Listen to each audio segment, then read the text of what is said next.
Okay, well, welcome to this online open day. I'm very glad that you've taken some time to spend the next hour with me talking about the courses that we have available at the London College of Communications in the Communications and Media program. Let me do some introductions. So my name is Dr. Jonathan Wright. I'm the Program Director for the Communications and Media program. This means that I don't necessarily run any individual degree, but I line manage all those who run the courses. These are run by course leaders. Should you come to the LCC and should you apply and be successful, you would meet your course leader, who would be your point of contact, the very person who would help you navigate your way through your studies and learning and introduce you to their teams. And obviously you're here today to learn about, well, maybe all of them, or maybe one out of the 4 undergraduates that we have on the course. So we have a BA in advertising, a BA in contemporary media cultures, a BA in media communications, and also a BA in public relations. So kind of who are we? Well, basically, the LCC it used to be called the London College of Printing, has a very good reputation for its industry-facing and industry-focused teaching and learning. And the Communications and Media program is no exception to that.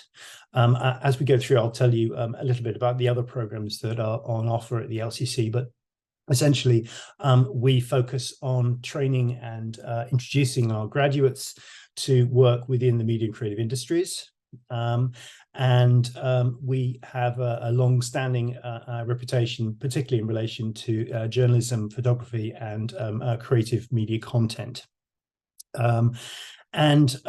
We are particularly focused here at the London College of Communication in enhancing students' experience. Many students come to study here because they want to study in central London, and they are very interested in engaging creatively and critically with the future of their particular areas and disciplines.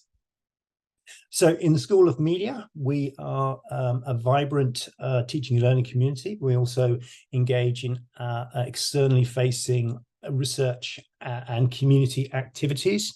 We have a power, conflict, and justice hub, which looks at the representation of conflict, suffering, and spaces of control and surveillance. We have in the C&M school, the Communications and Media School, we have a Digital Technologies, Cultures and Economies hub, which we look particularly around digital research economies and contemporary society. Particularly, we look at media, mobility and migration. And there's also, and this is connected more to the photography department or photography program, but we have very strong relations with the Media History and Memory Research Centre, which is looking at media history and memory. And there's also the Photography and the Archive Research Centre, which supports work in this area. And finally, we also have a hub, which is run by a professor located within the Communications and Media program, which is the creative industries, the policy management and innovation. We have a look at a range of different areas, particularly looking at kind of advertising. So within the media school, you'll find a range of traditional academics who are engaged in theory. We have a large number of our teams come from industry. And we have a very kind of outward-facing, industry-facing way of developing our curriculum, and our research informs that curriculum development, and that research informs our teaching and learning. I've got a very short video to share with you now, which says something about being in the media school. Media is everywhere. Media is everything. It's the print, billboards, photographs, and the pixels on our screens. It's words and images that make us feel. It's our hopes, our anxieties. It reflects us and connects us, and constructs us and our societies. Media is culture, art, identity. It defines and documents the contemporary. It expresses and navigates disruption, challenge, and uncertainty. Our media school is a diverse community with 1,500 students and staff in London, a truly global city. We collaborate across disciplines creatively. We build your confidence and build your networks. We support you to achieve your best work. We connect academia with practice and practice with industry. We share theories about the way media works and operates, the reasons how and why it can make someone laugh or cry. We explore the power of platforms and networks and concerns about privacy and ownership, the impact of the visual and of writing and speech on our politics, the knowns and unknowns of cultures driven by the ethics of digital and big data, the power of the algorithmic.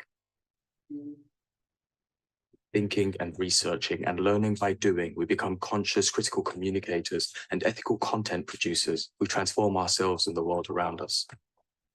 We're future leaders, journalists, photographers, copywriters, comms directors, creative directors, planners and publishers, curators, marketers, editors and producers, creative media entrepreneurs across tomorrow's industries.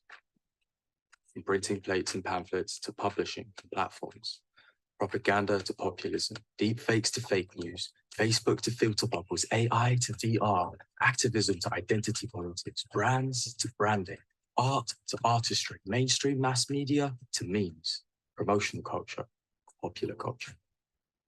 In the media school, we explore the global nature of everything. Brilliant. So it gives you a kind of a snapshot of what we're about in the media school. And you can kind of see by inference there, really a lot of the work that we do within the communications and media department around storytelling, around narratives, about challenging and innovation. All these things are rather central to precisely what we teach within all our courses, but more about that later. So what does it mean to study at university? Some very practical questions we often get. How does it work? Well, on the undergraduate program at the moment, there are different arrangements in postgraduate, but on the undergraduate program, we deliver our teaching in two main blocks. These blocks are 15 weeks long. So the first block begins often late September and goes on through mid-January. We do take a break over the winter, by the way. And these blocks run concurrently from week 1 to week 13, 14, and we have some assessment weeks. The second block week begins more mid-February till the end of June. And of course, we have a 3-week break for Easter as well. So most undergraduates in the kind of full-time have 90 weeks in their full-time mode. And it's divided in over 3 academic years, and each stage lasts around about 31 weeks. So we run courses, and I'll tell you a bit about the DPS option, the Diploma in Professional Studies option, as we go through, but most students do their degree within the context of 3 years. Our portfolio of curriculum is organized in relation to units. Each unit is a minimum size of 20 credits. Some units are as big as 40 credits, and there are 120 credits per year, and 360 credits make up a complete BA honours degree. And again, that spans across the delivery pattern of 6 blocks over 3 years. We obviously have full information for exactly what happens in each and every unit that we deliver, including the learning outcomes, including what we expect students to do in terms of fulfilling those learning outcomes, and the range of different kinds of assessment that we engage in. But I'll say a bit more about that when I talk about some of the more specific aspects of what we deliver within the communications and media program. And these hours are proportional to the type of learning and kind of vary. So obviously there's lots of time people spend in seminars and workshops on our particular program. The lecture, the format is still very important, but we also provide group tutorials, one-to-one tutorials, and other forms of pastoral activity. Obviously, some of our units are also not necessarily studio-based, but require our students to produce creative content, and that time is factored into the student experience as well. We also, this is something we often need to kind of unpack and explain very much within the first year as our students arrive on campus and arrive in our degrees. Independent learning is a central part of the student experience and being a student. And so mapped into the way in which we deliver our curriculum, we expect our students to spend a large amount of time independently learning or learning with their peers, and exploring the topic in their own way, utilizing obviously the resources that we have within the university. And by that, I don't just mean the library, I mean the creative content suite, the sound studios, the digital sandpits, all the things that we have available to help our students become more active, creative, independent learners. And as I've said here on this slide, when you master it, it will be the key to your success. So I realize I've been talking for about 14 minutes, and that was a long kind of introduction. So this is what you come to really learn more about. So as I've said, that we are situated in the media school. The media school comprises of us, C&M, journalism and publishing, and also our photography cousins. And you'll notice that alongside the 4 undergraduate courses in advertising, CMC, media comms, and public relations, we have sister postgraduate courses in advertising, in media communications and critical practice, which is the best of media communications and the best of contemporary media cultures. And we have an MA in public relations as well. And being on any one of these undergraduate degrees means you're part of a much broader family of courses that will share experiences, will kind of collaborate. And so if you come to, for example, study on our BA advertising course, you'll have plenty of opportunity to engage with other students looking at public relations and other forms of media and creative industries from a slightly different perspective. So I thought I'd spend a bit of time explaining in the first part, I suppose, of what are the pedagogic philosophies, what are the kind of drivers behind the way in which we teach our students across the program. And I want to kind of explain this because in some respects, to understand what our 3 core themes are is to really get a very clear sense of what makes our courses tick, but also answers a question which I'm sure is on many of your minds, which is why come to the LCC specifically to study? Why come to advertise? Why come to an art design creative context to study things like advertising and public relations? And I think I can answer some of that questions by explaining the 3 key themes or philosophies that really run through all the ways in which we design our curriculum and design all our units and degrees. Well, many people come to the LCC because they know it's a creative environment. And creativity, as we see it, isn't often embedded so clearly in the DNA of, for example, a BA in public relations or even media communications. But from the very get-go, we get our students to engage with the fact that to critically engage with, to critically interrogate, to understand the media and creative industries that they're hoping to go into, they need to have a particular kind of approach toward creativity. And so when we talk about creativity, we don't tend to talk about media production in that traditional way, because as we know, media production spans across various different media industries. And really what the employers of tomorrow are looking for are students who have within their creativity a certain form of criticality. I'll come toward that, but also know how to create media assets that speak to various different media audiences and various different media platforms. So when it comes to creative thought, this is always informed by innovation, and it's informed by different ways of communicating within the field. And so, and I'll come to this later, but in terms of the resources, we do have quite a specific suite of technical resources that help our students maximize their creativity and their creative expertise. But really, in order to be kind of creative, we also need our students to be critical. There's no point in giving our graduates or undergraduates the skills to communicate in creative ways using the latest forms of media platforms and communication strategies for the digital environment if they've got nothing to say. And it's kind of interesting that when I speak to our industry friends and partners who are very much involved in some of our units, particularly in the second year and the third year, one of the things they say is that we have plenty of students who know their way around Adobe or know their way around Audacity or any of the platforms that we use.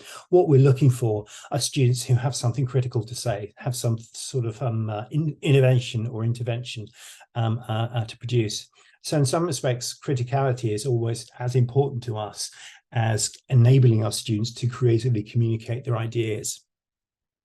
And obviously, in order for the students to be attractive to potential employers, we also have employability, which is in higher education something of a buzzword, which kind of substitutes for a range of different things. But when we think about kind of employability, we're genuinely thinking about how students can harness their creativity and their criticality in order to understand what path they want to choose within their respected or chosen media and creative industries. And even within PR, there's an advertising. There's a broad set of job families within that profession. So our students get a chance to think about where they want to harness their ideas.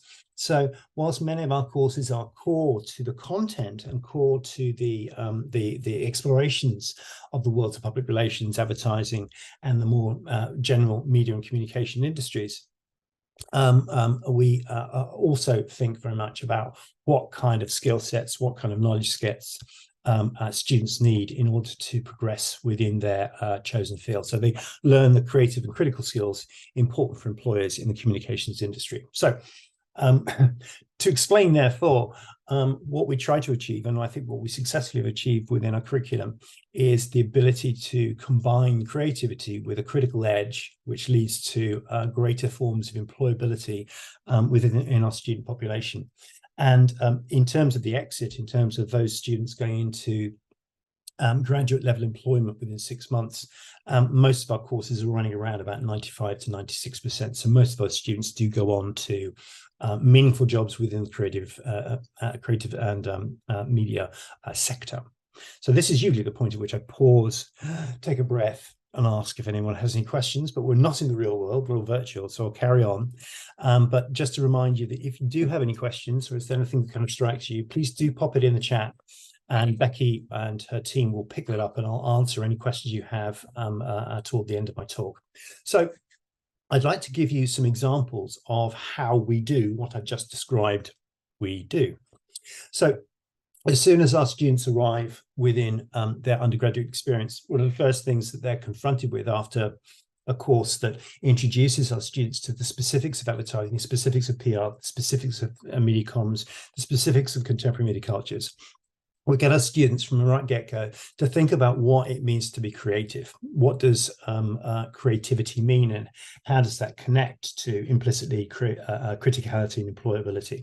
And so we run a unit called Creative Foundations, which thinks about what are the key creative skills that all of our students need, regardless of where they're going to go. What are the uniform things that they need to be able to deal with in order to be kind of effective communicators?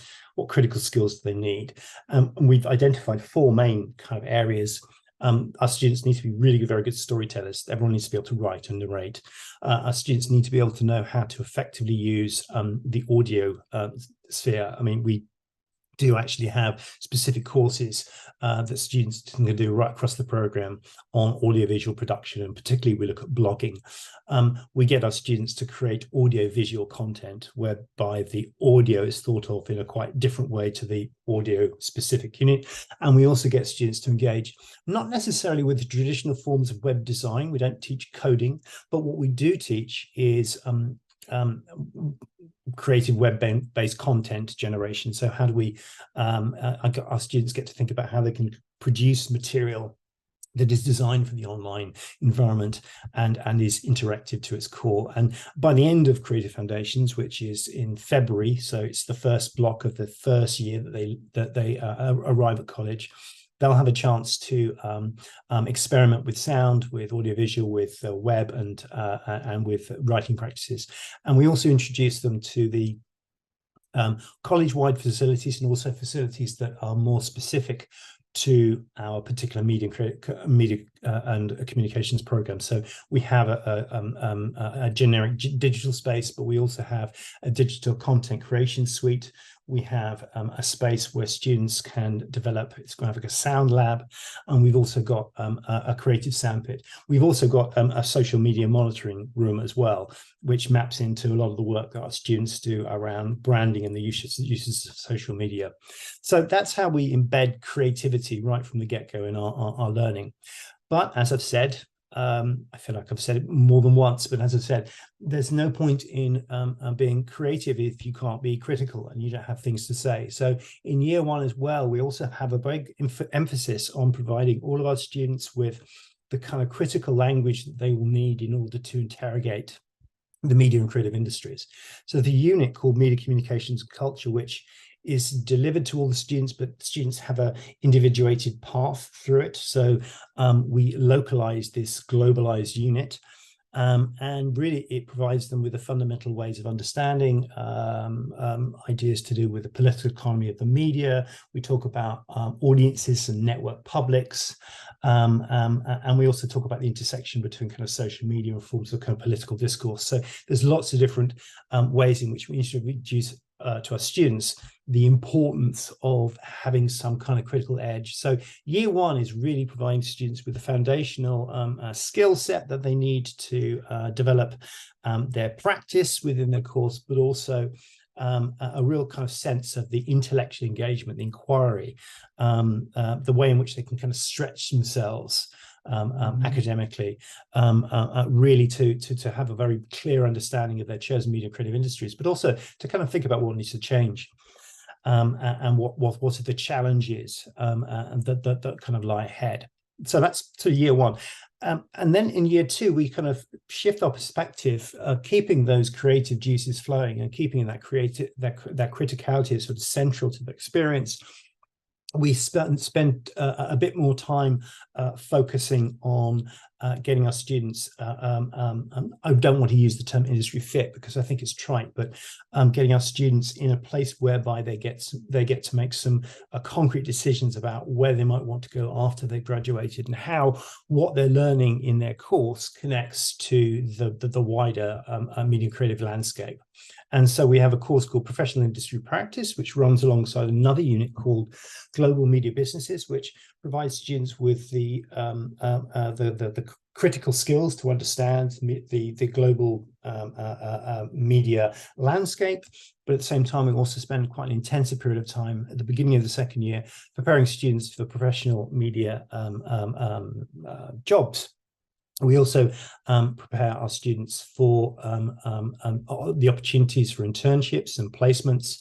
And this is also a very important unit because it prepares our students for those who wish to do the DPS, the Diploma in Professional Studies, whereby students get to spend a year in industry between years 2 and year 3.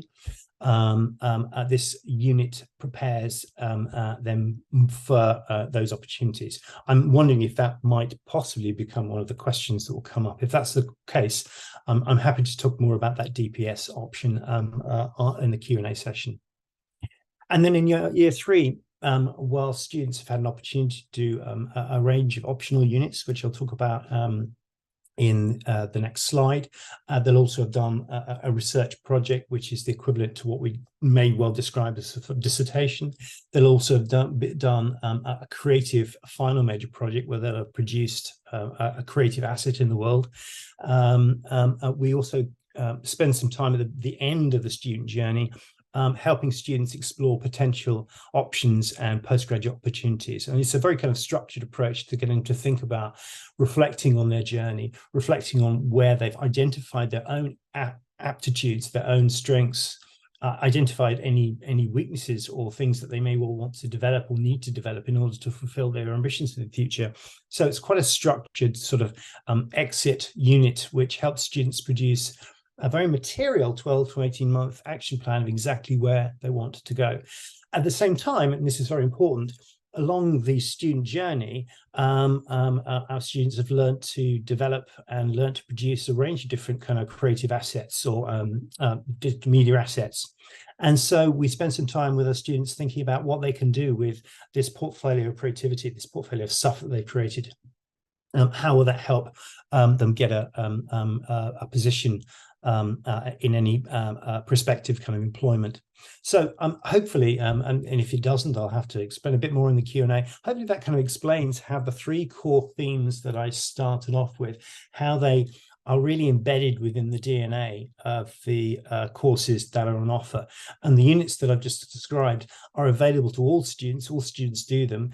Different cohorts, depending on which degree they're connected to, will have slightly different or modified engagements with that, because obviously these questions resonate in different ways. But the way in which we structure our teaching and learning enables students to have both a collective experience, but also navigate their own personal journey through these areas. And then finally, we also offer, even though we're a traditional linear degree, which means that there are certain units that all members of the cohort would kind of engage with, we also offer our students a certain degree of optionality in level 5 and level 6, which translates to year 2 and year 3. And in year 2, drawing on Creative Foundations, we offer at the beginning of year 2 some optional units in content creation. So we've got a fantastic digital and web unit, which again isn't necessarily kind of coding, but it's about creating engaging content. It's a kind of design approach, I suppose, to creating engaging content for the online environment. We do a course on film and video, and for that we not just speak to people who want to produce short TikTok videos. We talk about the skills required to work in some of the more traditional film and TV industries.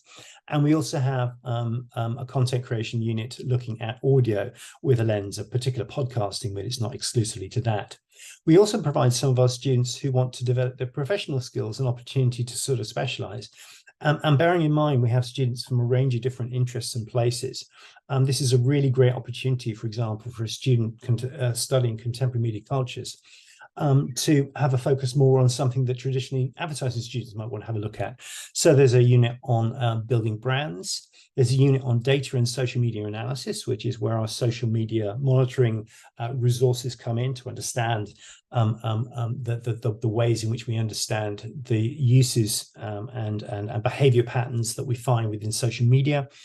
And we also have a unit on influencer marketing and communications, which traditionally comes from the kind of world of public relations, but provides students who are interested in that particular aspect of public relations to develop and deepen their knowledge. So these level 5 units are available to every student, which is 1 out of the range of 6 that I've mapped. And then at the beginning of the 3rd year, we offer some more in-depth, more niche optional units, which are available to all students running across the course. So we've got critical sound cultures, which is a relatively new innovation. I've always sort of felt that there needs to be more specifically around sound within this area. We very much talk about the visual. So there's a critical sound cultures course, which is broader, I would say, than the podcasting or audio course. There's futures thinking, which is very much around the future of digital media and economies.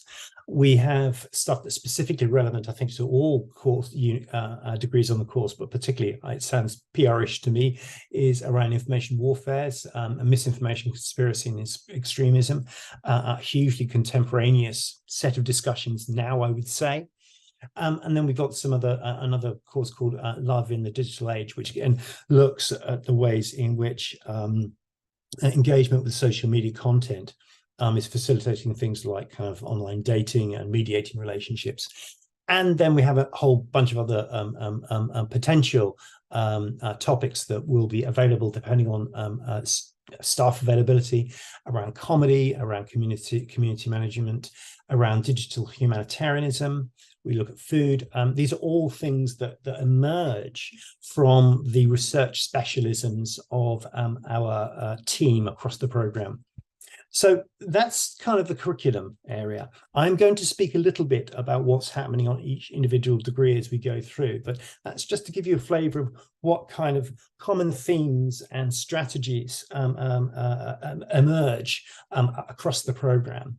So yes. So before I do that, I'm going to start with advertising. I just want to remind you of the range of various different facilities that we have available. I've mentioned some of the materials and facilities we have specifically to the communications and media program on the 7th floor of the workshop block. But we've also got, excuse me, 3D workshops. We've got a creative technology lab. We've got spaces where people can hire kit from the online resources department. So your students have the opportunity to use, you know, predominantly sound and visual kit to make their work. Our students do have access to traditional photography studios. So there are, whilst there's a big kind of focus on the digital within our area, students in the program do have access to traditional analog forms of photographic production. They've also got access to traditional forms of print making. So all these things are kind of embedded. So in some respects, I'm talking about the benefits of being a communications and media student within our particular program, but obviously you'll be part of a much broader family of thinkers and students right across. So you're both applying to the program, but you're also applying to the LCC. We are obviously, I say obviously because it's something I'm so aware of, but we are due to move into a brand new bespoke building by 2026. And we'll update students in terms of what's happening with that. But we are moving into what used to be the Elephant Castle shopping centre, which has now been torn down and being rebuilt as this multi-purpose space, which will house the LCC and other parts of the University of the Arts London. So just to give you a heads up. So I'm going to spend the rest of the time, and I'm not going to rabbit on forever here, just in case you're wondering, when will you stop and answer all our questions? I want to spend a little bit of time just saying a few words about what is specific to BA advertising, contemporary media cultures, media communications, and public relations before I kind of wrap up. So we have, and we're one of the few places within the UK to offer an exclusively advertising-focused BA in advertising. It encompasses a number of the critical and creative strands and employability strands I've already kind of described. There's a focus on creativity and critical analysis.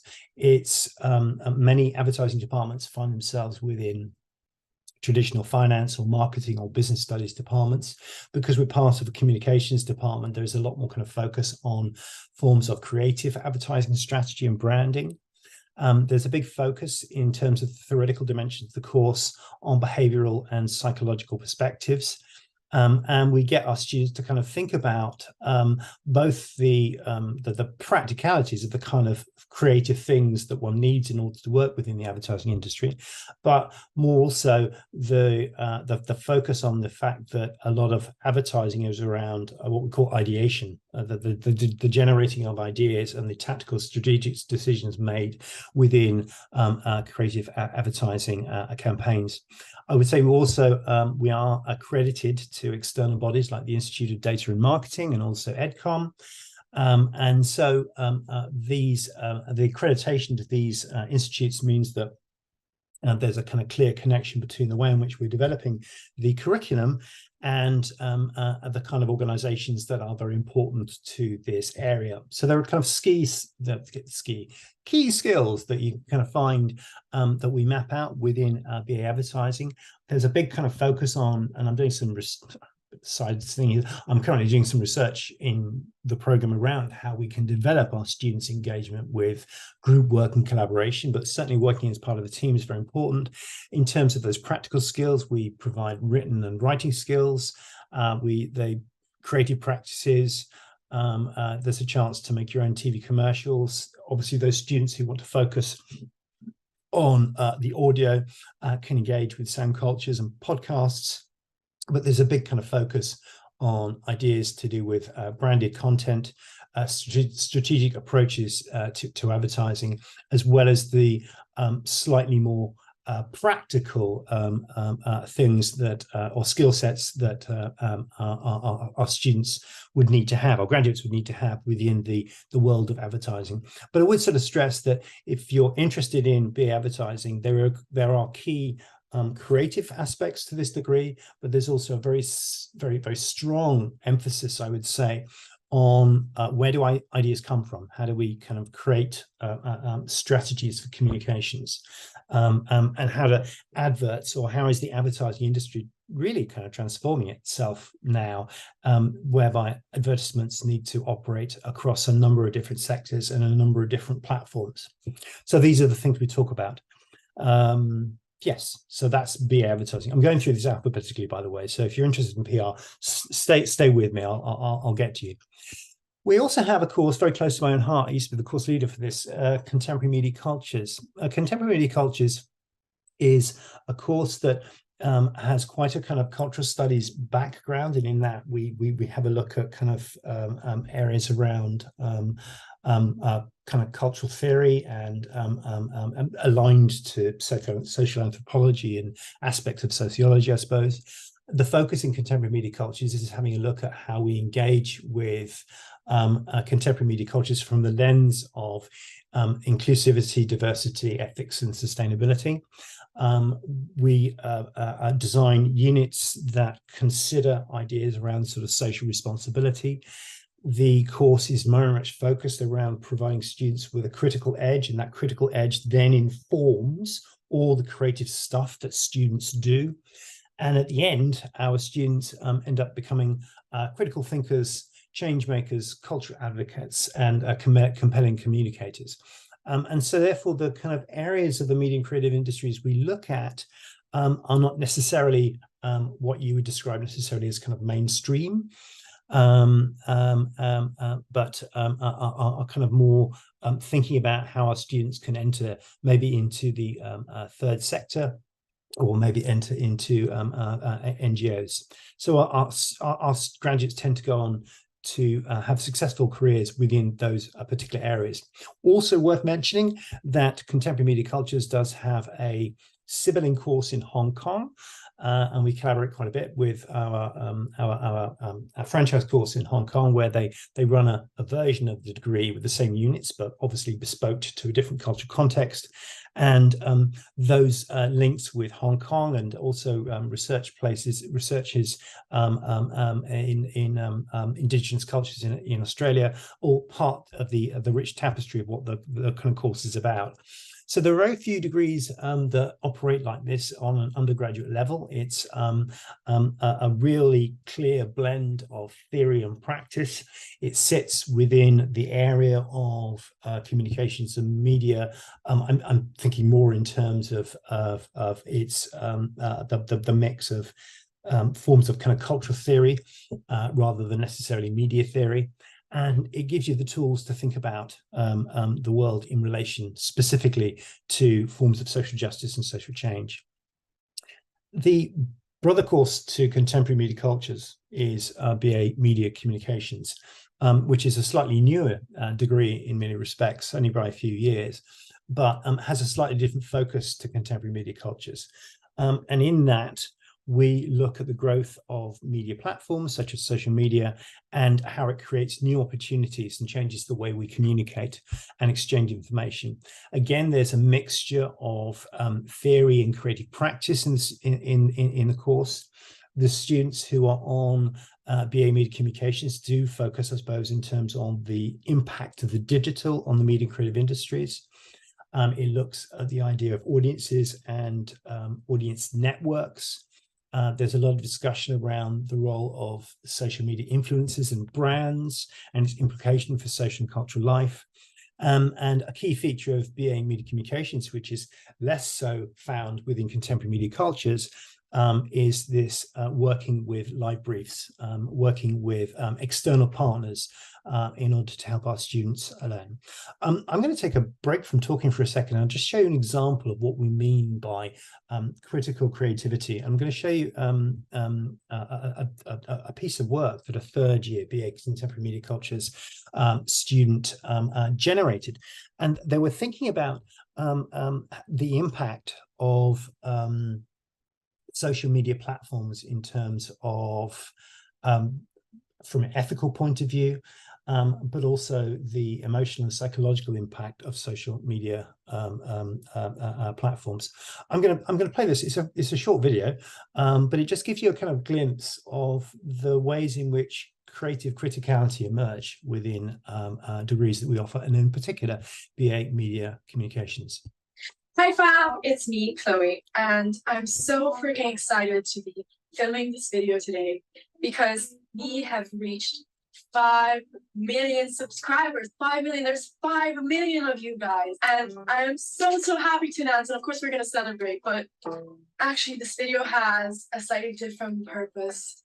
I realized how much of a support you guys have been for me throughout all these years. You are like a family. There's nobody in this world in real life who I consider closer to me than you guys. So I only feel that it is right that I tell you about this very important thing that is happening in your life. And I don't know how to say this. I didn't think this was going to be so difficult. Oh my god. So me and Steven are going to be having a baby. Hey, I love you guys. I love you guys. I love you guys. I love you guys. I love you guys. You guys are my family.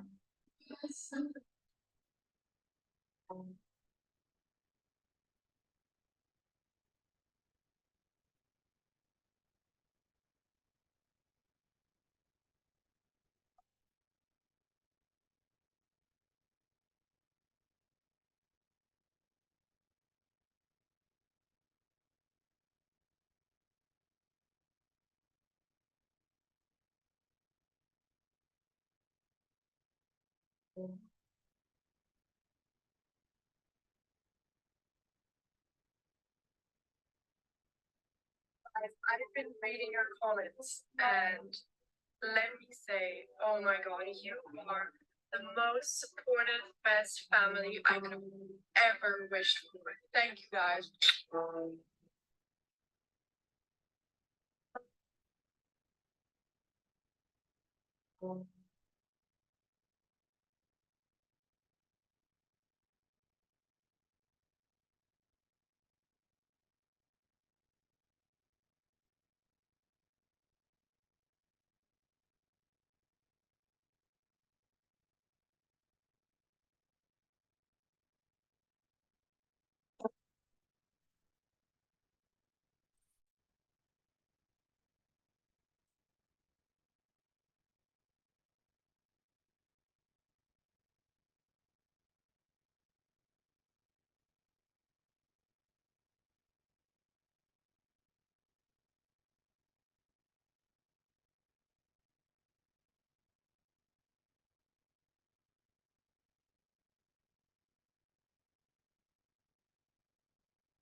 Love you more than anything. So yeah, sort of example of, well, come back. Yes, an example of the kind of creative responses that some of our students on BA Media Communications have.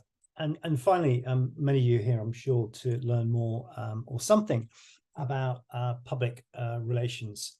public relations is in some respects a very different kind of a degree from advertising, in the sense that it's more around the personalization and the kind of forms of kind of influencer practice. So the course is very heavily industry focused. A lot of the delivery of the units, particularly in the second year, draw on the course team's connections within the industry. So it's very much focused on industry links, but also focused on the kind of creative aspects of public relations. Many other BA public relation degrees, and in fact, we are one of the few places to offer a pure public relations degree rather than public relations with advertising or something else. And we kind of focus on the creative aspects of public relations in that particular way. And a very obvious kind of quote that doing PR embodies the ideologies and narratives of the organization, retells and therefore restructures and reconstitutes them, and reflects on society at large. So there is a kind of focus on persuasion, a focus on reputational management, a focus on corporate social responsibility, are kind of key things that we look at on this course. And it's very much around developing relationships and that kind of narrativization and storytelling, which incidentally is also a kind of key part, I suppose, in contemporary media cultures and media communications, but maybe from a slightly different perspective. And so the goals are to foster goodwill. They have a look at the relationship between public relations and the political sphere.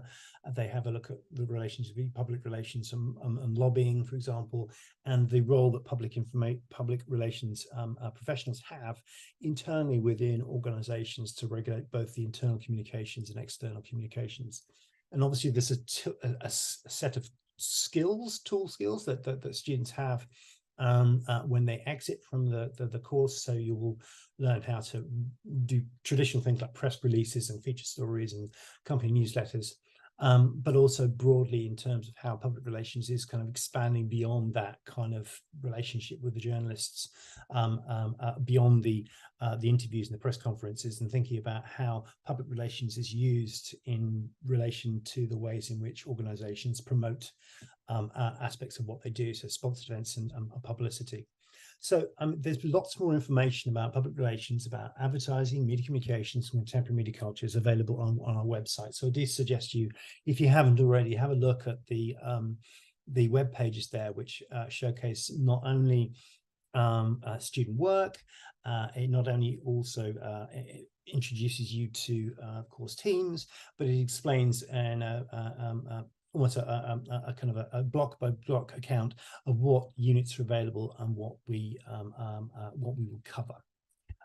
Finally, before I move to the questions, one of the things that often kind of comes up in these situations is questions around how you apply and what you do with your application. And I heard someone once say that sometimes the tutors advising people in terms of how to write personal statements don't always sort of pitch it well. And that actually what we're looking for in your personal statement is something that will make you kind of stand out.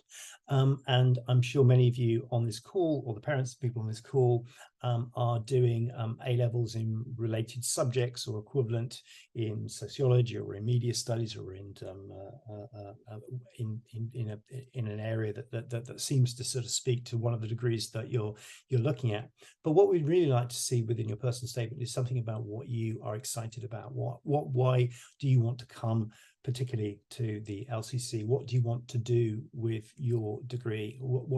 Where are you coming from and where do you want to go? Something interesting. Obviously, we have a look at the UCAS points and the traditional indices, but it's always a really useful thing to have in the personal statement, something that kind of makes you stand out. There are places to kind of contact people for particular things. Academics, and you can find our contact details on the website, are very good for things around the curriculum. But obviously you'll also have questions around admissions, accommodation, around fees.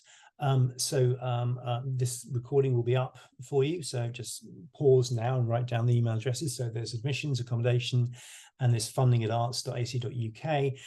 When people arrive, they often take advantage of student support. And obviously there's a general inquiries email that we use for people who have any general inquiries.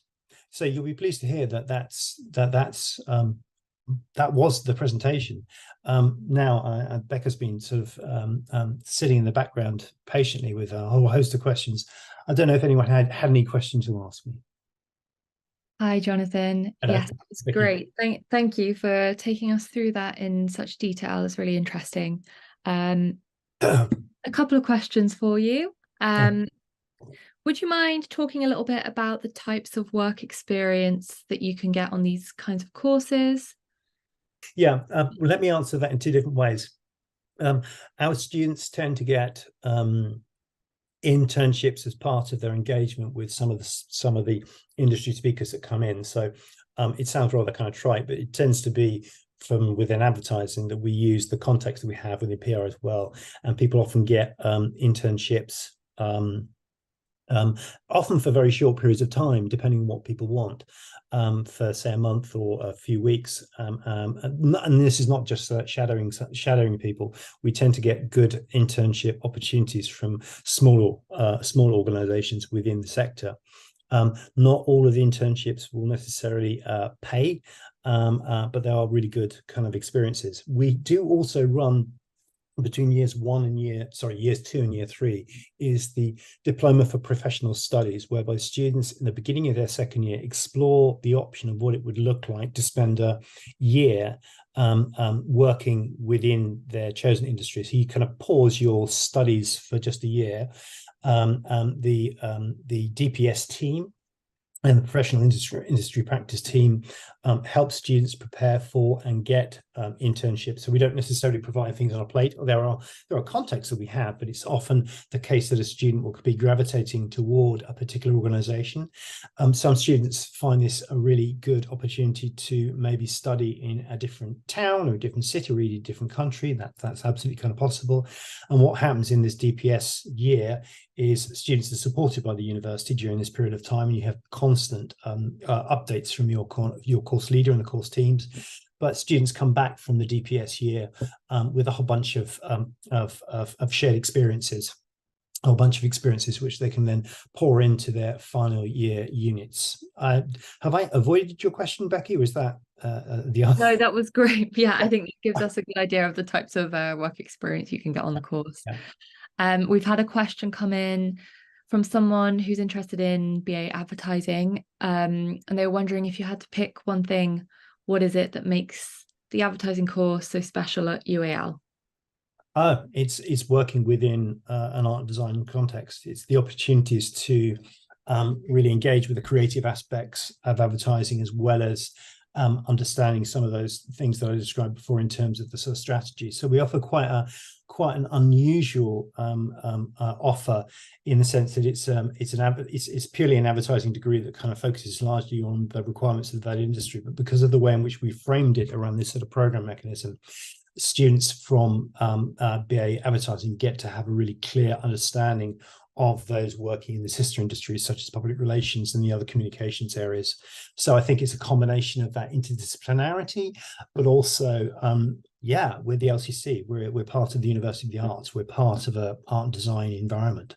So it's having an opportunity to kind of engage with those forms of creativity, and that can sometimes sort of dovetail into, I think, to some degree, some of the skill sets that our students need within the advertising industry is a really clear understanding of the relationship between the promotional cultures and social media.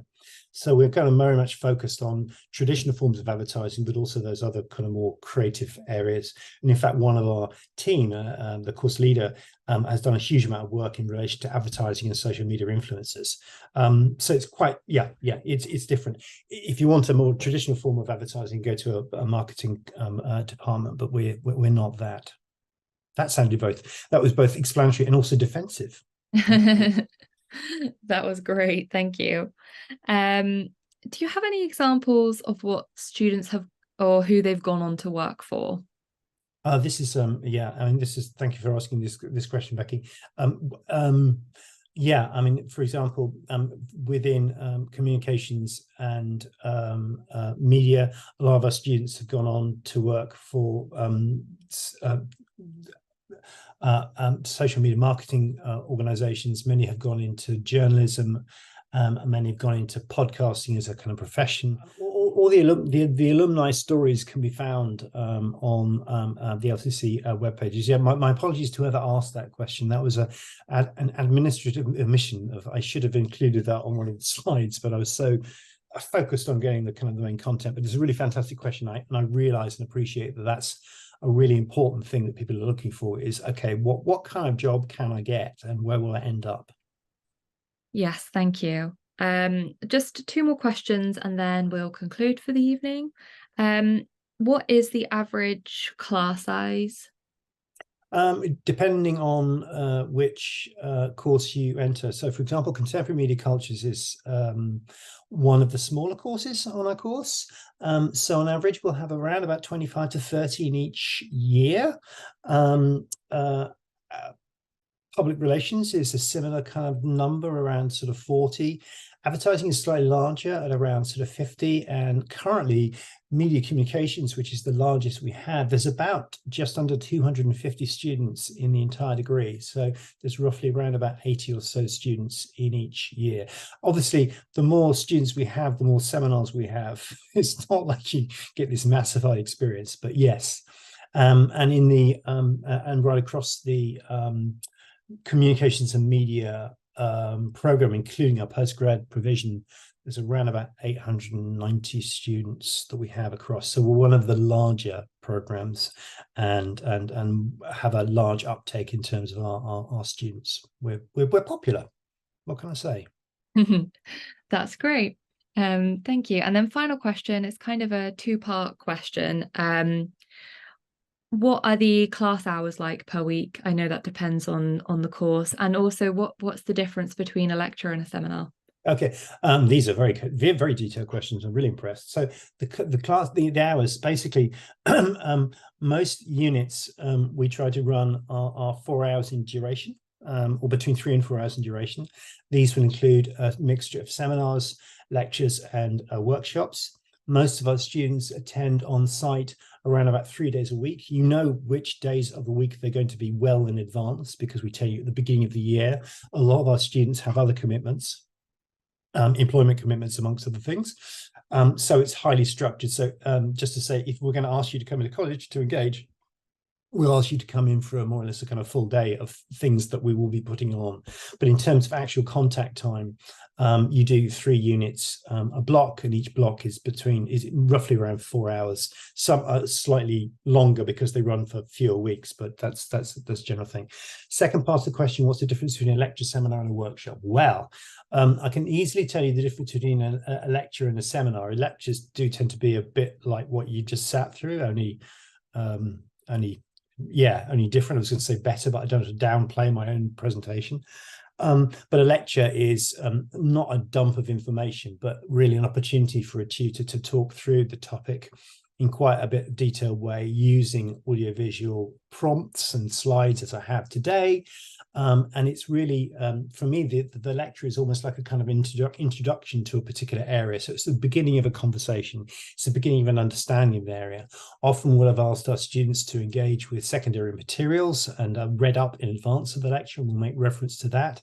And so what then happens in let's say a seminar is the place where students get to take some kind of control over their learning. So we will have exercises that are set, but it's rather dependent upon the engagement of the students in the room in terms of, have they done the reading before? Are they engaged with the topic? And that's really where a lot of the learning takes place. That's a lot of where the individual students find their own path, if you like, or they find their own way into the topic. So a lot of the learning and a lot of the excitement kind of comes from the seminars. The seminars can often be 2 hours long, which sounds terribly long, but we map in a break with that. But we also have quite a few kind of exercises. So it's quite an intensive form of learning. What's the difference between a workshop and a seminar? Well, workshops tend to focus around some more practical form of an exercise, and by that I don't necessarily mean adding to a Miro site or a Padlet. We tend to connect the notion of a workshop to inducting students in terms of how to use some kind of technical kit. Particularly, take for example on the film and video course, the workshops there will be a combination of inductions, not inductions in that kind of traditional way, but showing someone how to use the kit, then asking them to do a particular task, then come back and show what they've produced, if that makes sense. So there is overlap between them, because I have to say that some lectures are more interactive than others. When I give a lecture, I will often stop, ask questions, get feedback. So it's not all like this monodirectional address. That's great. I think that that covers that really well. Okay. So that's the end of the questions for the evening. If you wanted to say a few final words, then we'll conclude. No, it's just been I know I can't see you and I can't hear you, but I can feel your presence. I know I've been heard and listened to. So thank you very much for spending well, for me, it's an evening. I don't know which time zone you're in, listening to all I've said. All I would say is, if you have any more questions, please do go onto the LCC websites, where it maps out what is happening specifically on each course. If you want to find out more, email the course leader, because the course leader will get back to you with clear answers. And yeah, I mean, just make an informed decision and try to get as much information about the courses as you possibly can.